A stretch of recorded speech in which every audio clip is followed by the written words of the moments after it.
Hi, I'm Dr. Bertice Berry, and I want to tell you a story. Rarely do I ask you to share the story, but I'm going to ask you to share this story with the young folks you know, the teenagers, late teenagers, the 20 somethings, the early 30 somethings. Share it with the young folks you know. I have a young friend who's more like a nephew, um, and he's a nephew because I love him. Anyway, I saw when he graduated high school a bunch of people standing around saying, "Where are you going to go to college?" And then he figured out where he was going to college, and they were all asking, "What are you going to major in?" And he graduated from college, and then it was like, "What are you going to do now?" And each time I'd say, "Don't ask those questions. You're 70 and you don't know what you're going to do now. You're 60 and you don't know what you're going to do now. Let them figure it out." I have to be very honest with you right now. When I graduated from grad school, I had all this possibility in front of me. I had already started doing stand up. I was teaching. I was doing so many different things, and I loved them all. But I remember people telling me that I had to choose what I was going to do. And they were telling me by standing in front of me saying, "What are you going to do now? What are you going to do now? What are you going to do now?" I remember Miss Nellie, who was much older than anybody knew, saying, "You don't have to know. You don't have to choose. You don't have to figure it out. None of these people know." I got married shortly, months later. Part of the reason I got married was because I didn't know what I was going to do. Yeah, I loved him, but if I sat and thought about it a little longer, it was more, where are you going to live next? What are you going to do? Where are you going to go? What are you going to do? And I felt so much pressure to do. I'm a sociologist. I would be a sociologist if I didn't have a degree in sociology. All of my degrees are in sociology. I knew in high school, if you look in my high school yearbook and they say, "What are you going to be when you grow up?" It said sociologist.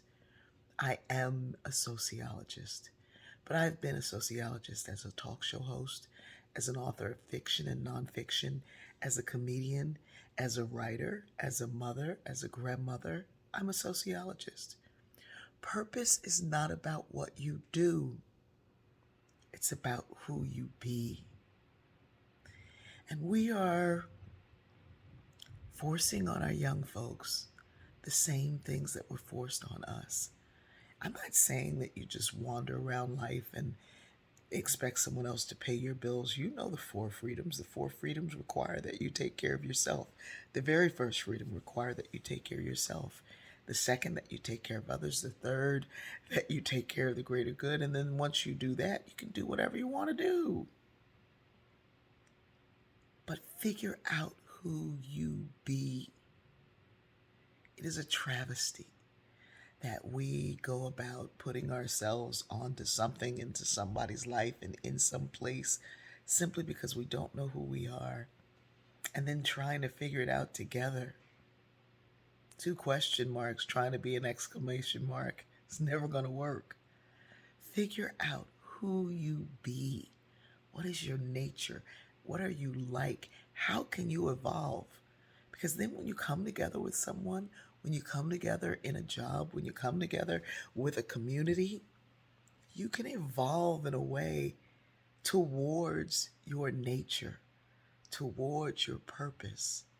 Iron sharpens iron, and the folks we end up connecting with bring out more of us.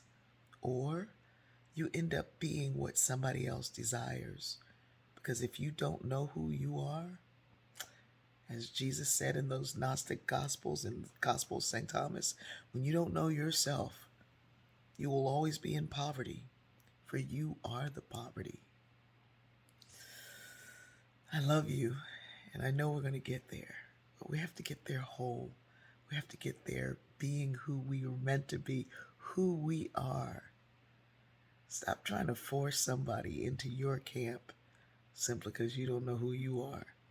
And when we don't know who we are, we become pawns of those who need us to be their willing partners and servants in whatever it is that they're doing. I love you.